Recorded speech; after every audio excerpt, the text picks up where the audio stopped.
Sorry to interrupt, but this call is now being recorded.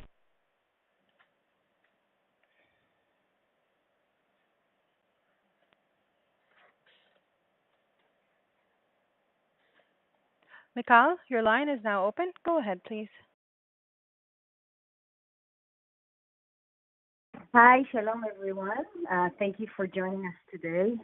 When we initially planned this call, it was in order to provide an insight into the Arab citizens' perspectives as Israel marks its 17th anniversary and look at the trends that characterize state minority relations, Jewish-Arab relations, and Arab society itself along these years. Look at what has changed, what were the trends, what milestones have been achieved during this time. But in Israel, like in Israel, 3 weeks is a very long time. And in these 3 weeks that have passed since since we invited you for this call, the inauguration of the U.S. Embassy in Jerusalem took place, a wave of Palestinian protests at the Gaza border and consequent Israeli military responses took place. Arab citizens protested within Israel in response to these events, and clashes happened between these protesters and police. So while on this call today, we will still stick to our original plan to look from a broader perspective on state-minority relations in the 7 decades since Israel was established, I'm sure this will also correspond with these current events and how they tie into the bigger picture. And for this, we're privileged to be joined by 2 distinguished speakers, Professor Mohammed Wattad and Eran Zinger. I want to invite Eran to open. Eran is Middle East editor and Arab affairs correspondent for Israel National Radio, covering events in the Arab world and the Arab populations inside Israel for the past 17 years. Eran is host of Marhabet, a highly rated radio show focused on the lives and concerns of Arabs inside Israel. And the main goal of this show is to explain to Israelis not familiar with Arab language, culture, and society about the lives of a fifth of Israel's population. Eran studied Arabic at both Haifa University and Bar Ilan. He's a frequent guest on Arabic language satellite channels and Arabic Israeli radio and television. And last year, he was given the Champions of Shared Society Award by the Abraham Fund Initiative for his work. So Eran, welcome. Thank you very much for taking the time to join us. Thank you. Thank you very much. Thank you for having me. I must say at the beginning that when my radio show went on the air, we never thought, it was something like 3.5, 4 years ago. In the beginning, it was not dealing with the Arab society inside Israel. The whole idea was to focus on the Arab, on our Arab neighbors, the Arab countries surrounding us. But after a year or a little bit more, we found out that the most interesting and I would say fascinating issue that concerns so many Israelis, both Jews and Arabs, is the Arab society inside Israel. My insights are not academic insights. These are journalistic insights. What I'm about to tell you is a result of my focusing on the Arab society from the perspective of a journalist and not an academia member, which is very important, which is totally different. The first insight that I must talk about is the revolution inside the Arab society. There is an amazing revolution taking place when it comes to the role of Arabs inside Israel. I am not here to tell you that there is there aren't any bad things, discrimination, and sometimes even negative influence or negative aspects of the relations between the Israeli establishment and the Arab minority inside Israel. But I would tell you that even though things are not as many people would like them to be, the Arab society inside Israel is going through a major change from many perspectives. I would say that if you went to Nazareth, which is the biggest Arab city in Israel today, and you would ask people to tell you what they think about themselves, how do they present themselves? How do they introduce themselves? When it comes to their identity, you would find that if there's a group in Israel which is still suffering from a very interesting identity crisis, or identity dilemma, I should say, it's the Arab minority inside Israel. This minority is asking many questions, even today, about what is their identity. Are they more Arabs? Are they more Palestinians?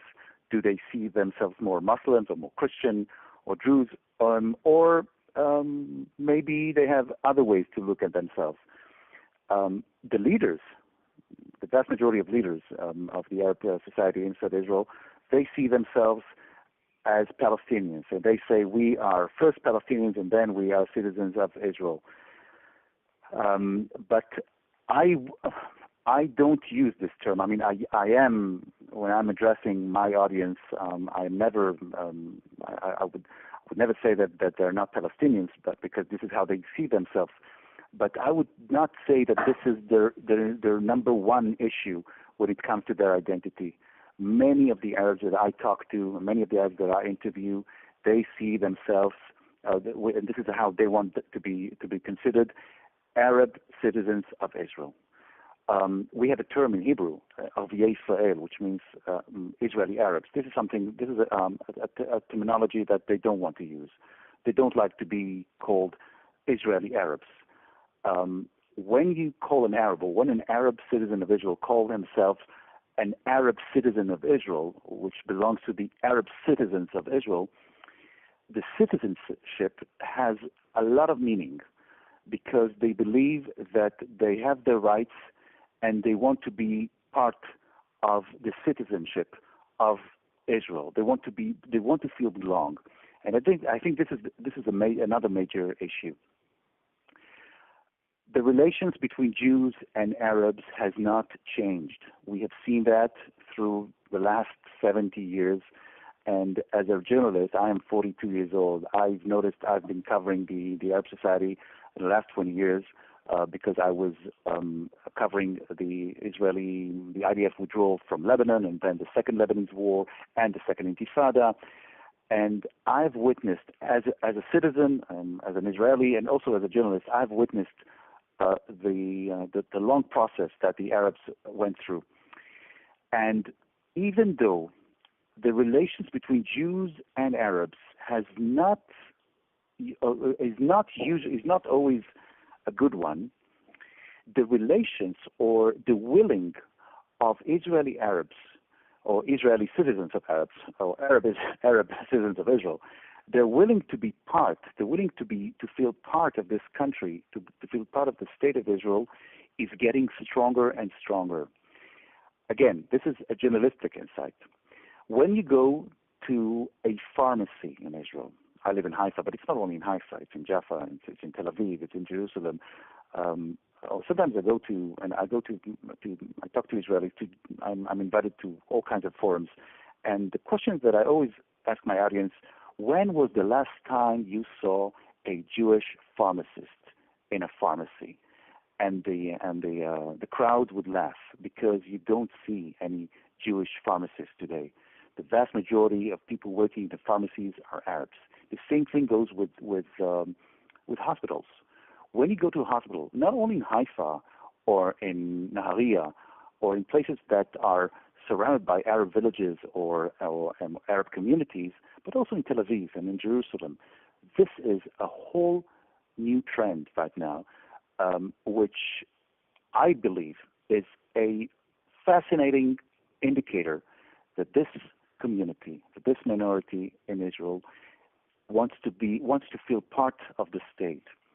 I'm saying so because there are many arguments regarding Arabs and their willing to be to feel part of this country. But it's not only their occupation or occupations when it comes to what they deal with, like pharmacists or doctors or nurses. It's also high education. There's a whole revolution right now inside the Arab community, inside the Arab society, inside Israel, regarding their willing to feel that they not only that they want to have the rights of the Jews in this country, but also that they want to have the same achievements. Sometimes they feel envy. They feel that they want to copy every achievement that the Jews have achieved, and they do it in a very slow but safe way. It's not only working in places that we used to say that the Jewish mother wants her child to be a doctor or a lawyer, and you see today growing numbers of doctors and lawyers inside of the Arab society. But it's not only their occupations; it's the higher education. I live in Haifa, and when you go to the Technion today in Israel, the two main languages that you will listen to are Arabic and Russian. You would find, or you would hear stories about mothers and fathers who want to send their children to better schools, and if they don't find it in the public system, they would send their children to the private sector, which is growing in very big numbers today. Another indicator, and I follow it as someone who speaks Arabic and I would say even love the Arabic language, is the influence that you would find the Hebrew language has on the Arabic language. Many people many Arabs inside Israel would find it very problematic for them that one of the most significant symbols of identity, the language, is not the same Arabic that you would find in Jordan or in Syria or in Egypt. The Hebrew language, or the Arabic language today, is influenced in a great deal in many, not only in words but also in grammar, when they use the language on a daily basis. When you listen to Arabs talk between themselves inside Israel, every third or fourth or fifth word would be in Hebrew, someone would say that it's like Spanglish, but it's much more than Spanglish. It's the influence that not only the Hebrew language has, but the Israeli society or the Israeli experience has on the Arabic language inside Israel. It's the Israeli identity, which is very strong also in the linguistic aspect, which is something that I believe is an indicator, as I said. When I'm being asked by friends who believe that I know Arabs more than others, and I would never say that I do, but this is how some people would say, because I deal with this on a weekly basis on my radio show. I would never say, and I would never try to bring the wrong picture and say that we are getting closer and closer to a peaceful solution between Jews and Arabs. But I would say that Arabs in Israel, by willing to be part of the state of Israel, they love the state of Israel. And this is what, not the majority, but all of them tell me, the ones I talk to. They have many problems with the Israeli establishment. They have many problems with racism, with discrimination. But as long as they wish to be part of the state, they are willing to do many things for it. I would also add that you would find more and more differences between what we used to call the 1948 Arabs and the 1967 Arabs. Sometimes it's very difficult to explain it to the Jewish community inside Israel, but when an Arab Israeli is waving a Palestinian flag inside Israel, automatically many people from the right part of the map would say that he is a traitor, and he wants to go to Palestine, we should send him to Palestine. This is not Palestine, this is Israel. But many Arabs inside Israel would find it would wave the Palestinian flag, not because they wish to be, or not because they want to be Palestinians or want to have a Palestinian identity or Palestinian nationality. They have a Palestinian heritage, and this is another insight that I think should be emphasized. Besides the willing to be Israelis, they want to keep their Palestinian heritage, and it's sometimes it's very hard for them. Especially when they need to explain it to their Israeli Jewish neighbors in the places they live inside Israel. I also witness growing numbers of Arabs who live or who experience, should I say, they have a very interesting daily experience. On the one side, they go to work in places where people speak Hebrew, and people, Israeli Jews, are working with them, and they work with them also. And they meet the Israeli Jews on the train or on the bus, in the bank, or at school or at the university, and they listen to my radio show on the our local NPR, the Israeli radio, and they speak fluent Hebrew, but then they go back to another dimension. They go back to their houses where they speak Arabic, where they watch Arabic speaking channels. This is where the two dimensions meet, and I believe that this is what's so special about their identity. When I talk about the other dimension, about, for instance, the fact that they feel that they are part of the Arab world, if you go to Arab villages, to Arab neighborhoods in Israeli cities, you would see that these houses, the houses of Arabs, mainly they are not connected to the cables. To the local cables. Most of them, they use satellite dishes. And on the one hand, they have the satellite dishes, in which they can see what's going on in the surrounding countries. But then they go back to the reality inside Israel. And they have the ability to compare, something that I believe that the Israeli Jews don't always have, because what the Jews know about the surrounding countries is usually brought to them by reporters like me who speak Arabic. But the Arabs in Israel don't need to have reporters to tell them what's going on in the countries surrounding them, because they speak the language and they are part of the neighborhood.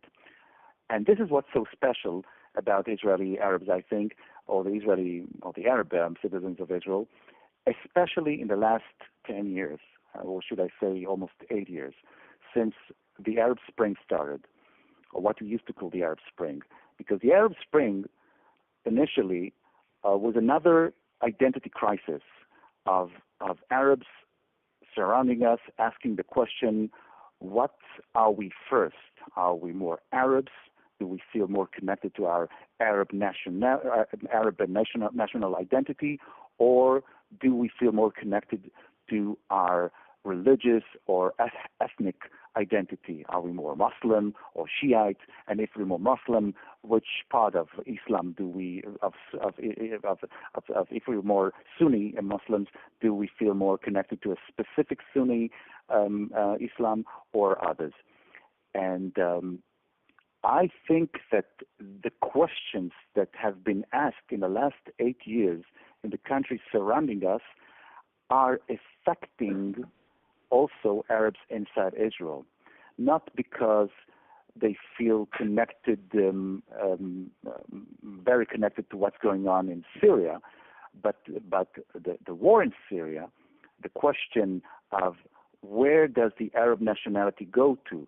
Should we support Bashar al-Assad, which means to support the Arab nationality, or should we support the Muslim Brothers, is a question which is being brought inside Israel. And today, if you meet Arabs and talk to them, and do not never say that you're with Bashar or against Bashar, because then you'll find yourself inside a very long discussion in the Arab world, which also affects the Arabs inside Israel. How long do I have still to talk? Maybe just wrap up in a minute or two, and then we'll pass on to Professor Wattad, and then we open for Q&A. Okay. Thank you. I believe, and this is something this is an insight that I want to emphasize here.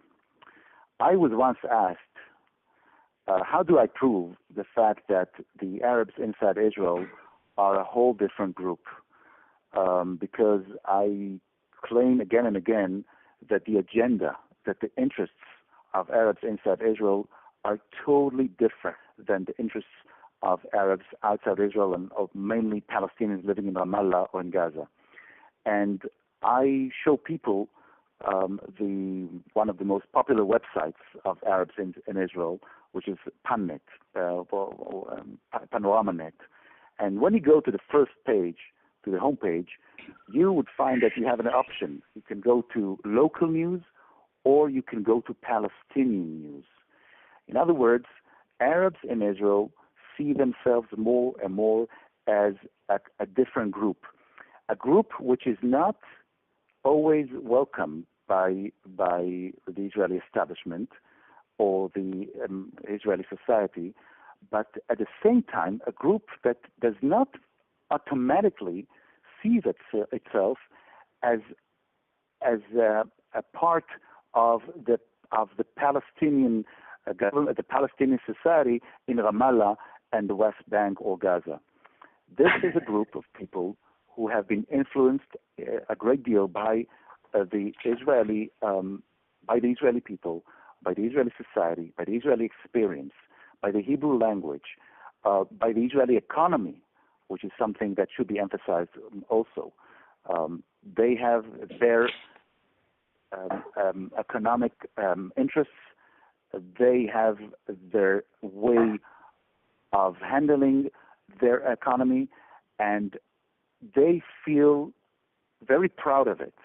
Unfortunately, not many Israeli Jews are always aware of the fact that so many Arabs in Israel are proud of their state, especially in the last days where we witnessed again the escalation between Jews and Arabs after the demonstrations we had in Haifa, and I believe that it's going to take a few more days. Then when the Arabs will go back to the main issues that are mainly disturbing issues, which are the growing violence inside the Arab cities and the Arab villages. This is the number one issue. With all due respect to the Israeli-Palestinian issue, with all due respect to the problems that Arabs have with the Israeli establishment, the number one issue is violence. Many Arabs in Arab cities like al-Fahim, like Taibe, like in the Negev, in Galilee, they suffer from violence. They want the police to help them, but at the same time, they have so many problems with the police, because police are part of the Israeli establishment, and this is why it's so difficult for Arab leaders to confirm, to acknowledge that they must cooperate with the Israeli authorities. They are inside a dilemma. We are getting closer and closer to the local elections in Israel, and the police are finding it more and more difficult to convince Arab leaders to cooperate with them to fight the violence, because once you work with the police, you might be called a collaborator. And this is why it's so hard for many Arabs to fight, as I said, to confront with the most problematic issue inside the Arab society in Israel, and this is domestic violence. This is what I had to say. Eran, thank you. Thank you very, very much. I'm sure there'll be follow-up to this in the Q&A. It is my pleasure to invite now Professor Mohammed Wattad, who starting October 1st this year will be the Dean of Law at Tzfat Academic College, the first Muslim Dean of Law in Israel, and in fact the youngest Dean of Law ever appointed in Israel in general. Professor Wattad is specializing in international and comparative criminal law, comparative constitutional law, international law, and legal issues surrounding war, torture, and terrorism. Professor Wattad accomplished his master's and doctoral studies in law at the Hebrew University of Jerusalem, and another set of these degrees from Columbia University as a Fulbright scholar. He clerked at Israel's Supreme Court under the acclaimed Justice Dalia Dorner and visited many prestigious institutes and won many awards, too many for me to mention right now. I will conclude by mentioning that Professor Wattad has expertise in the history of Israel and issues of self-image and identity in multicultural societies. He has written and spoken extensively on societal challenges confronting the Middle East and Israel, including relations between Israel's Jewish and Arab citizens and Israel's external relations with surrounding Arab states. So, Professor Wattad, thank you so much for joining us again. And please, the floor is yours. Well, thank you for having me. And good evening, everybody. Good evening in Israel, at least. When I'm asked to talk about Israeli Arabs, and I intend to say Israeli Arabs, I start by an anecdote that occurred to me when I did my postdoctoral studies at the University of Toronto in Canada back in 2006, 2007. At that time, I attended a reception where some Canadian judges attended the same reception, and as a young scholar, I wanted to be there. I wanted to get to know judges. So I approached some judges and I introduced myself. And I said, my name is Mohammed, I'm from Israel.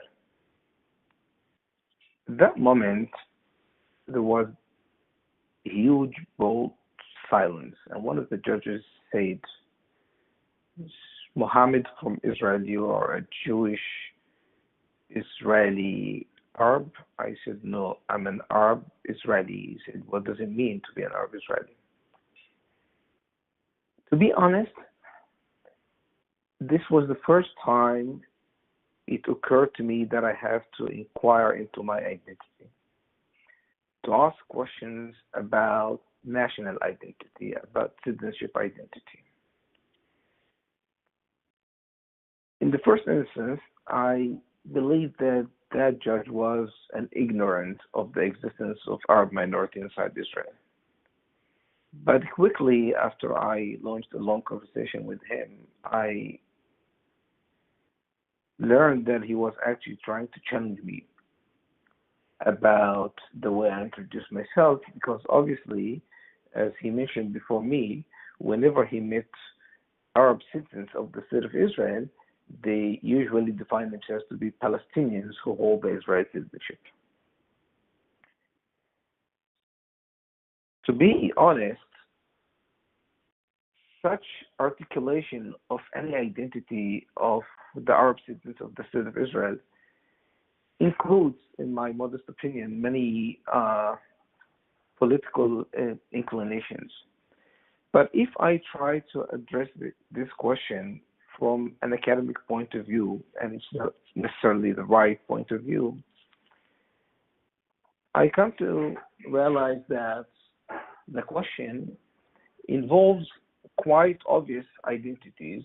One is the Arab identity as the national identity, and the other one is the Israeli identity, which is the citizenship identity.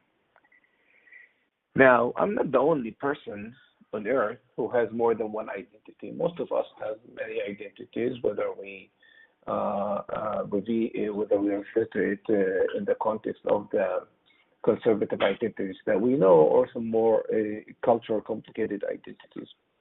But what is unique about my identity as an Israeli Arab is the fact that Israel is at war, whether it's heavy or light war, or diplomatic war, or real war, with the Arab countries in general,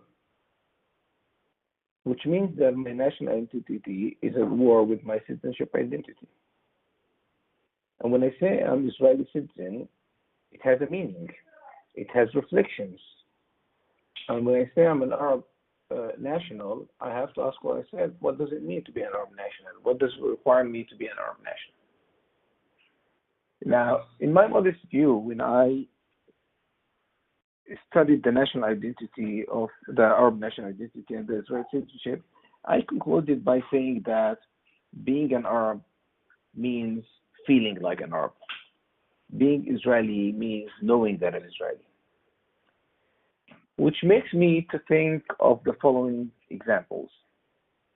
When something wrong happens to any Jew in the world, we seem, at least in the Israeli media, that there is kind of sympathy or empathy, depends on the context, towards that Jew in the world, whether we know anything about him or we know nothing about him. And that is the feeling that somebody who shares the same blood with us, somebody who shares the same language with us, somebody who shares the same culture with us, somebody who shares the same heritage with us, has been injured. The same thing happens to me. If I witness myself closely, it seems that when I watch, for instance, a soccer game, whether in Israel or in the international sphere, whenever there's an Arab famous celeb, good soccer player in any European club, I always feel like I'm a big fan of that club. I have never been a big fan of Liverpool, for instance, but all of a sudden, when Mohamed Salah, the famous soccer player now, has joined the club, and he's doing quite well there, then all of a sudden I'm watching their games. And it means something for me when he scores. I feel very happy. I feel very proud. And when something wrong happens to him, I feel the same shame that he feels. The same thing you can copy and paste in the political context or in the diplomatic context or in the cultural context or in the educational context or economic context or in the religious context. So my feelings toward my national identity is strive from my heart, not from my mind. Because if I have to think about logic, I come to conclude that my national identity, the way it is represented by all these spheres that I just mentioned, has been wrong, or has been reckless, or has been negligent, or has been bad or evil. When it comes to my citizenship, I feel like it's a contract between me and the state. As a citizenship identity, I articulate my identity as a contract between a person and a political entity, meaning that I'm here in this country, I share this country, the work, the economics, the building up of the state, and therefore I have rights because the state doesn't exist without its citizens. But at the same time, I have duties. Likewise, the state have rights towards me, which I will shortly enlist in, and at the same time, the state has duties towards me. Which means if I infringe this question of loyalty, contractual loyalty between me and the state, then I can sue the state, and the state can sue me. That's why we find citizens go to court and say, I have right against the state, but they did not give me this right, or the state violated that right. This is why we hear from time to time questions regarding, for instance, military draft in Israel for the Arab citizens of the state of Israel. And people say, some politicians say, if you want equality in rights, then you have to have equality also in duties. The problem is that if I were, for instance, Canadian or American, it is not necessary that my citizenship identity and my national identity are in conflict. But within the Israeli context, they are in conflict. And the question becomes then, what should I do when my national identity and my citizenship identity are in conflict? Should I pick a side? Should I choose a side? In my modest view, the answer should be a question of reasonableness, a question of proportionality. For instance, within the citizenship identity, I am allowed, and it's actually my duty, to adhere to any political or judicial or even social means through which I can change the realities, through which I can protest against the realities, through which I can criticize reality, etc., etc., etc. But I'm not allowed in any way to raise an arm against my state. Now, when I say contractual relationship with the state, I mentioned the word loyalty. Not loyalty the way Lieberman uses that word, but loyalty in the meaning that being loyal to the state, you have a duty also to criticize the state because you want it to become in a better position. You wanted to see it prosper. So it's part of your loyalty. When it comes to your nationality in this context of Israel and the Arab world, all you can adhere to is solidarity. And solidarity would never allow you to raise an arm against your state. At best, you can be a bridge between the state and the national identity. Now, you have to remember that Israeli Arabs are a minority in the state of Israel. They are around 21% of the state of Israel. To that extent, their influence into politics is trivial. It's not really there, even if they have 13 members of the parliament. They're not even part of the coalition. Not that I believe that they want to become part of the coalition, but at the same time, I believe that the state doesn't want them part of the coalition for many reasons from both sides. So how do they become part of the so-called bridge that I just mentioned? My friend Iran, I think he sketched the reality quite aptly and accurately. Because if I investigate the way the Arab citizens of the state of Israel have been acting since the very establishment of the state of Israel up to these days, I can easily, from my point of view, at least my humble point of view, realize the difference. In the first years of the establishment of the state of Israel, the Arab citizens of Israel viewed themselves Palestinians, period. They viewed themselves Palestinians in the cultural aspect, in the political aspect, in the heritage aspect, in the language aspect, in every aspect that you can think of. At that time, you could hardly find educated Arab citizens of the state of Israel. There were very few who studied medicine or law. And I actually learned only recently that at that time, the Hebrew University, for instance, and if I'm wrong, please correct me, Iran, allowed only for 2 Arab citizens to study medicine, to admit to the medical school at the Hebrew University. At that time, Arab citizens could not really leave the state to study abroad. There were here and there, through the Communist Party, students who left to study in Russia, for instance. But even from an economic point of view, they could not afford going abroad to study. However, later on, during the 80s particularly, you see the opening doors before the Arab minority youth for education at the universities in Israel. And step by step, you would realize a parallel movement to the court, to the Supreme Court of Israel, to the High Court of Justice, submitting petitions asking for enforcing constitutional law rights. However, the debate has been at that stage the following debate.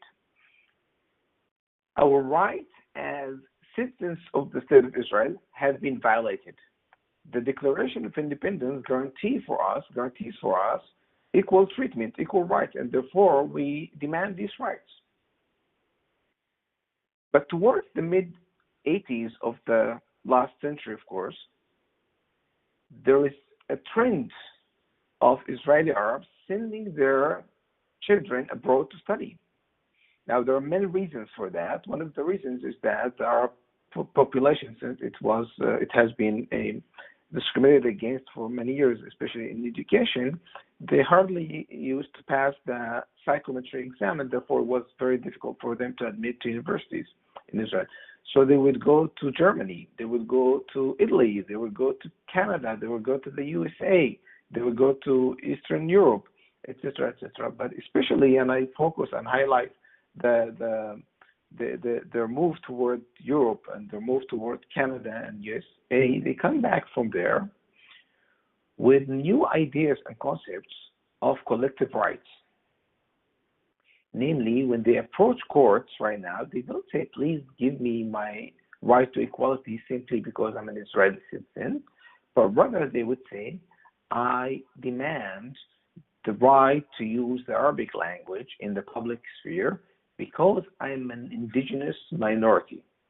Namely, I have extra rights, collective rights, not simple rights of any immigrant to the state of Israel. No, I'm not an immigrant. The state of Israel came to me. I did not come to the state of Israel. Now, you would ask the question, where did the Palestinian identity go through this movement that I'm trying to sketch before you? As I said in the very beginning, they used to refer to the Palestinian identity as their political identity, their national identity. All of a sudden, in the 80s, they would start to refer to the Palestinian identity as a national identity in rhetoric, not for seeking rights. Nowadays, when they refer to the Arab identity, Iran aptly mentioned that they refer to this identity as their heritage, their culture. The only thing, the only hope that they have, or the only good memory that they have from their history. I'm not quite sure that they're willing to become Palestinians the way Palestinians live nowadays. They would like to be Israelis the way Israel looked like America, or the way Israel looked like Europe. To that extent, ironically, you would notice Arab Israelis mentioning before Jews that they behave in this and that context, for instance, like primitive in Arab world, which is a sentence that you would never imagine to hear from an Arab citizen all of a sudden.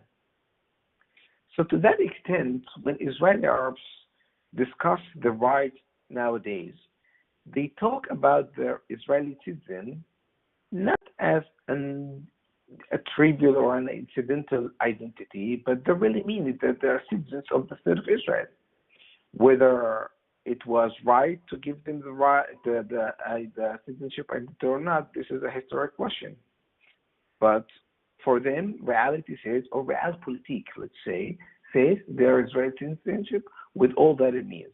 When it comes to duties, then they will make the argument that we're indigenous minority, we are Palestinians by our not necessarily national identity. Now, I understand the Jewish culture or the Jewish society. When they see, for instance, the Palestinian flag, they feel provocated. Or when they hear the words Allahu Akbar, they feel God is great. They feel provocated.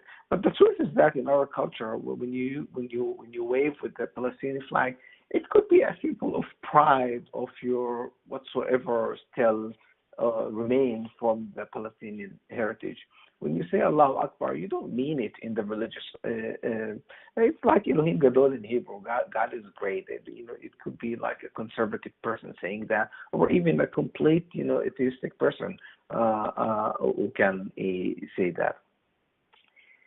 Nowadays, I believe that because of many changes that have occurred inside Israel and around Israel, we did some steps back in kind of regression to the period where Israeli Arabs are not quite sure about their identity. On the one hand, they don't want to become like the Arab citizens in the Arab world, of course, not like the Palestinians. They don't want to share such reality. At the same time, they want to become Israelis, but they don't want to become, the nice, the cute Arab Israelis. They want to be proud of something. Such pride can be reflected in mentioning their Palestinian heritage, their Palestinian culture. To that extent, I'm not quite sure that the protest march that we witnessed in the recent week reflect their solidarity with the Palestinian people because they are part of the Palestinian people, but rather their solidarity with people who are occupied or being killed or being treated unjust, which could be the same way of feeling by an Israeli Jew, a leftist, for instance. Now, we have to remember that what has been going through in Israel in the recent decade reflects the quite kind of relationship that exists between the bad relationship that exists between the Arab minority and the state of Israel. Let's be clear about that. When we talk about tango, we always say that we need two dancers, but we have never actually argued that we need two beloved dancers. All we need good dancers, people who can coordinate. Israeli Arabs are keen to become Israelis. They are keen to become Israelis, but they don't want to become Jews. They want to be Israelis in terms of having Israeli citizenship. They want an autonomy of their own whereby they can read the words of Mahmoud Darwish, whereby they can speak up loudly in Arabic without being suspected as terrorists. They want to be proud of themselves of, reading the Quran in public without being felt as, or treated as affiliated with ISIS. Israel has a big burden on its shoulders. And I say that not because I think that the Arab leadership doesn't have any burden. They have a burden, and I think there is quite public criticism against them, and I share this criticism, and I can elaborate on that during the Q&A's period. But Israel is the powerful side. And in tango, usually the person who knows dancing better tango, he's the one who leads, he or she, of course. So Israel is the leader in this scenario. Israel has the means. Israel has the power. And if Israel has all these, Israel can embrace the Arab minority by letting them feel that they are not a fifth column here, that they are not suspected as being terrorists simply because they write this and that song, which is being translated into Hebrew in a way that it sounds like incitement against Israel or incitement against the Jews. And if Israel has all this power, Israel must lead towards creating a new mechanism through which Israeli Arabs feel part of the state, not feeling suffocated. I am not the classic Arab citizen, of course, not the classic Palestinian Israeli, because as I said, I define myself as Israeli Arab. I don't define myself as Palestinian Arab, Israeli, whatsoever. But still, and I'm an educated person, economically speaking, I'm the average person, etc. I don't have special problems in life or in being Israeli, but I still feel suffocated. I feel very suffocated when I go to the airport. And at the airport, when I speak Hebrew, no one basically knows that I'm an Arab. But once they open my passport, then, oh, your name is Mohammed. And sometimes people say, how come? You don't look like, you don't sound like. And all of a sudden you receive a different treatment. Now, nowadays, of course, the kind of security inspection that we receive at the airport is quite light, or it's less intrusive. But still, you have a different line through which you have to go. And when I feel that, I feel bad. I can never forget one of my travels to Washington, D.C., where I was supposed to attend a conference that was established as a counter conference to the BDS conference, the Apartheid Week, whatsoever it's called. And I had papers, official papers, where I'm going to. Some of the papers were from the Ministry of Foreign Affairs at that time. I think it was Tzipi Livni, the Minister of Foreign Affairs. And, you go to the airport, they ask you where are you going and what you're doing, and you show them all the papers, so they give you huge prices for all what you're doing. You would kindly excuse us, we have to open your luggage. Of course, please do. They open your luggage. If you excuse us and come with us, so you go with them. They escort you to, a side room, and then, can you please take down your trousers? Why would I do that? It's a humiliating. Even if there is security necessary, there's a way to do things. Even if, we are talking about clerks at the end of the day, you have to have kind of logic, the way you do things, the way you exercise your authority. At that moment, I said, listen, if I take down my trousers, it means that I cannot go to that conference to say that Israel is not apartheid. And I truly don't believe that Israel is an apartheid regime. There is deep and, sometimes institution discrimination, but it's not apartheid. But the kind of humiliation that you are basically exercising on me right now gives me great incentive not to fly to Washington, D.C. And so he tried to kindly explain to me this and that, reasons. But I said, no, I'm not taking down my trousers, and I'm going back home. And I went back home. I did not attend that conference. I felt that enough is enough. It's exactly the kind of feeling when you are frustrated, when you say, done, I'm tired, I'm exhausted. I don't want that feeling. I want to become a prosperous citizen in the state of Israel. I want to be treated. And I cannot be treated well, and I cannot treated bad simply because the views or the speeches of this and that in case are not sound to the Israeli majority. By the end of the day, when we talk about democracy, and Israel has been going back and forth with the notion of democracy between formal democracy and substantive democracy, we're not talking about democracy simply because we go and vote. In Egypt, people go and vote. By the way, well, in Egypt, people not really go and vote, but in Turkey, people go and vote. But at the same time, we don't call it democracy. Why we don't call it democracy? Because there is censorship on the media. Because there is censorship on the freedom of speech. Because there is censorship on NGOs. All these make democracy formal democracy. And formal democracy is a well-known bad notion nowadays because we have seen what happened back in history with formal democracy. And if Israel is willing to become, as it used to be one, a constitutional democracy, a substantive democracy, whereby the Arab citizens of the state are part of the state, then it has to take few steps back, take the time, and reconsider its relationship with the Arab society inside Israel.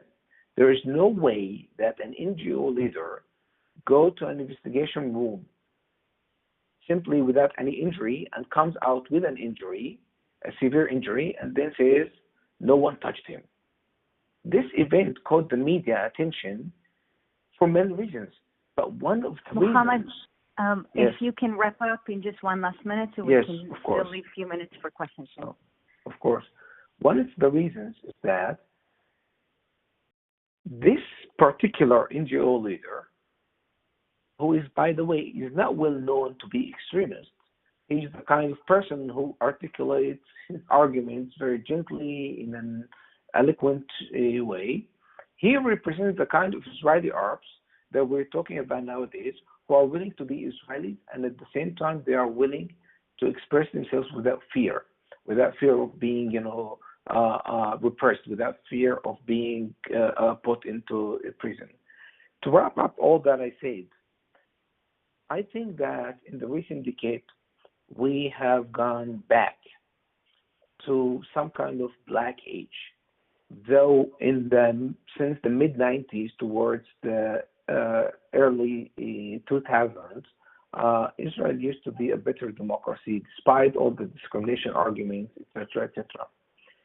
To go back to this period requires both sides, the Arab side and the Israeli side, and I say the Arab side meaning the Arab-Israeli side, to reconsider their policies, particularly not the state of Israel only, but also the leadership of the Arab minority. Thank you. Thank you very much. We'll stay extra few minutes for those who want to stay and take questions. If you want to submit a question by phone, and in order to open your line, you need to press #1 on your phone. You can also email me. That's #1. And I'll see with the operator if we have a question coming up. And if not, I'll ask a question that was sent to me via email. Donna, do we have anyone on the line? There are no questions at this time. Okay. So until people submit, I will present a question that was sent to me via email. You, especially Professor Latad, but Eran, you also commented on this about the kind of the tension between democracy and the state and Arab citizens. In the last few weeks, the nationality bill, Chok HaLe'om, was passed a first reading, which is a meaningful reading. What is your insight into this bill and its implications, if any, on Jewish-Arab relations? Eran, do you want to start? Yes, I would say that this law has caused or has brought about some questions regarding what exactly does the government want to achieve by strengthening the Jewish national identity, and the reactions that I hear from Arabs, not only from Muslim Arabs, or from Arabic-speaking Muslims, but mostly from Druze, Arabic-speaking Druze, who serve in the army in very large numbers. They're asking the question: does this country want to become less Israeli and more Jewish? Because when you decide that that Israel will first become Jewish and then democratic, and they would ask questions about their identity, because the Jews, as I said, in very large numbers, they serve in the Israeli army, but they are not Jewish.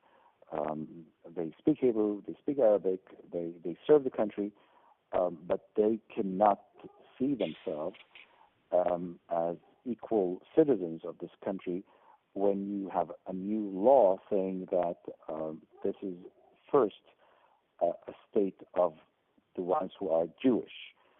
So this is why I think that this specific law went through a number of changes, and I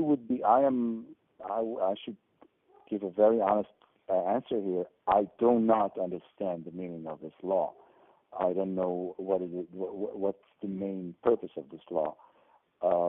Maybe it has some, let's say, political reasons, internal political reasons in specific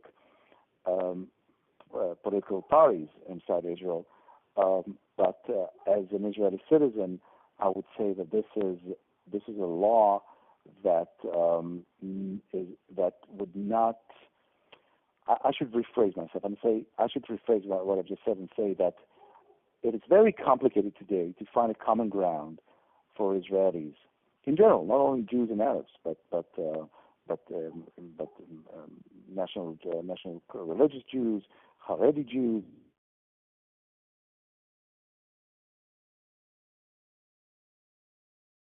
Hello? Yes, we hear you, Eran. Eran? Hello? I still see Eran is connected. I don't hear him. This is Mohammed speaking. Yeah. So Okay. while you connect him again, Mohammed, do you wanna address the question on the nationality bill?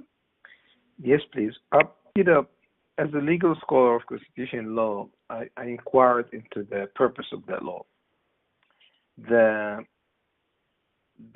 Let's call the framers' intention, the intention of those who proposed that bill was to arguably to strengthen Israel's Jewish identity against the democratic identity. The argument has been that Israel is defined as a democratic state, but it's not defined as a Jewish state, or it's not defined enough as a Jewish state.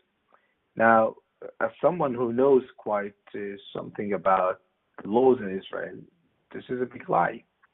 Because, first of all, the Declaration of Independence in Israel manifestly provides that Israel is a Jewish state and it's the homeland for the Jews. But the word democracy doesn't appear at all in the Declaration of Independence. Later on, in the 80s, the basic law, the Knesset, was amended to include a provision that says that it's eligible for a party or a candidate, a political party or a candidate to the parliament, to participate in the election if he or she negates Israeli Jewish identity. Later on, in the 1992, both basic laws which were enacted, human rights, basic laws, the one basic law, human rights, and human dignity and liberty, and the other one, human basic law, freedom of occupation in terms of work, right to employment, provide that Israel is a Jewish and democratic state, and that even if you want to violate any right, you have to violate rights in accordance with the values of Israel as a Jewish and democratic state. Israel is a Jewish state because there is a right to return, which is enshrined clearly in a statute in Israel. Israel is a Jewish state because the Sabbath is the formal holiday by law in Israel. Israel is a Jewish state because basically if you open your work or your shop on Saturday, then it's a crime in Israel. It's a crime in Israel to humiliate or to violate the dignity of the symbols of the state of Israel, including the flag, which are all basically Jewish symbols. To that extent, Israel is a Jewish state.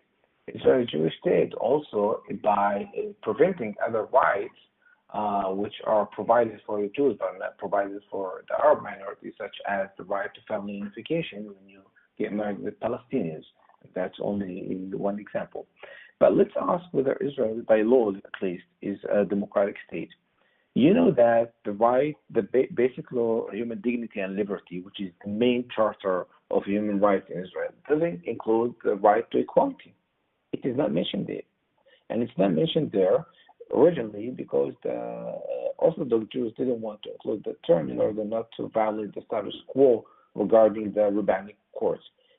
But the ramifications of such omission to include the right to equality has been that Arabs have to prove, first of all, that they have a right to equality in order for them to start approaching the court. The right to freedom of expression is not included in the basic law. The right to freedom of religion is not included there. Most of the basic rights that are protected, basically in every constitutional document in the world, are not included there. To that extent, if we need to strengthen something, then we better strengthen first of all Israel's democracy and not Israel's Jewish identity, which is already protected. So you would ask me why then if they know all this, and I guess they know all this, why still they want to legislate this statute? The argument has been that the court has been too much liberal and leftist, and therefore we want to change the balance by basically forcing the court to change the balance towards Israeli Jewish identity. There is no guarantee for that, because the court has consistently decided that Israel is a Jewish and democratic state, and that there is no internal contradiction between Israel Jewish identity and democratic identity. You have to focus basically on the universal values of both identities and reconciliate between them. So, to that extent, if that bill is passed in the parliament, I am afraid that all it has is provocation. But I have no guarantee that judges tomorrow morning will not wake up and interpret the laws in a different way. And if that happens, then those who initiated these proposals basically have succeeded. And this is a fear that I have when I go to sleep at night, definitely. Thank you. Donna, do we have questions for the phone?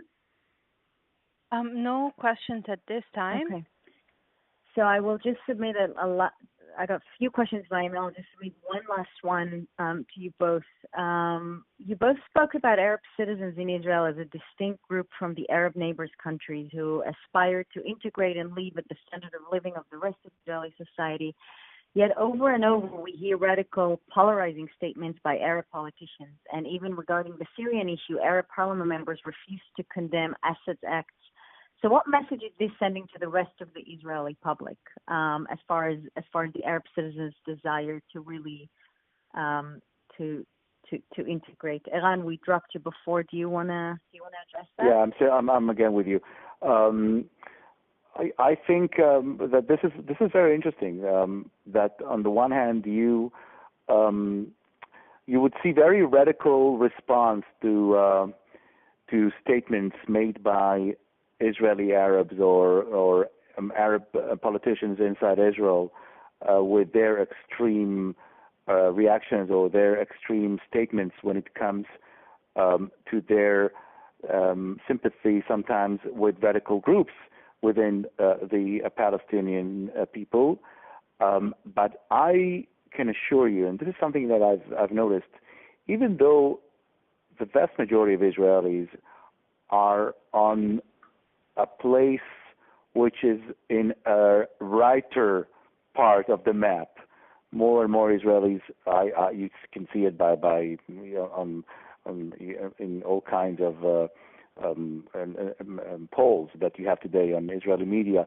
More and more Israelis feel that they belong to the righter part of the map, but at the same time, more and more Israelis, I believe, more and more Israeli Jews and Arabs would find it less difficult to differentiate, to find a difference between what the politicians have to say and what the average citizens have to say, because at the end, when with all due respect to the headlines you have in news, and with all due respect to the war that we have sometimes every once in a while with Gaza, people have to live with each other.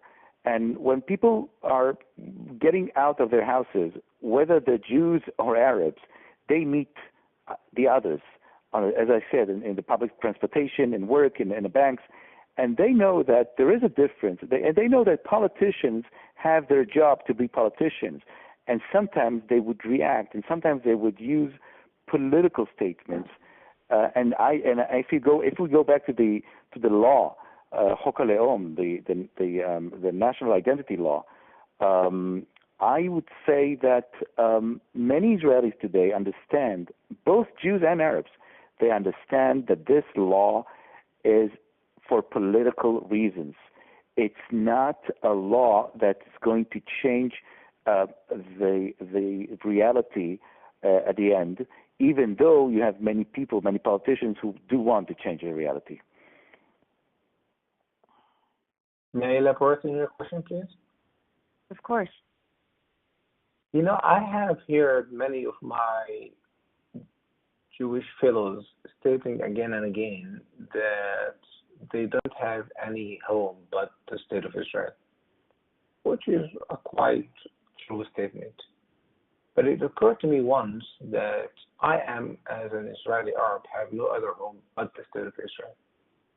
The truth is that the fact that, you know, I'm an Arab national, that there are many Arab states, doesn't guarantee that they will open their doors for me. The truth is that many Arab countries have been at war with each other.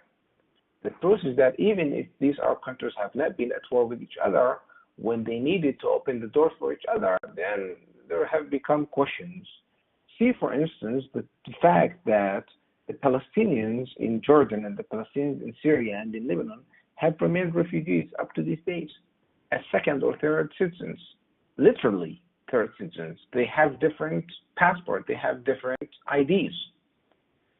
Now, Israeli Arabs have to comprehend these facts in order to calculate their steps, their political steps.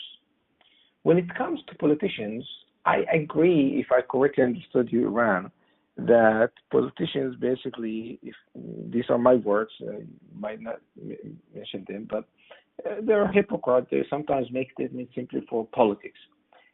But particularly the Arab politicians are not allowed to be hypocrites, because they make this argument of hypocrisy towards the Jewish politicians when they make arguments for human rights towards the world, but then they can make, you know, arguments against human rights towards our population.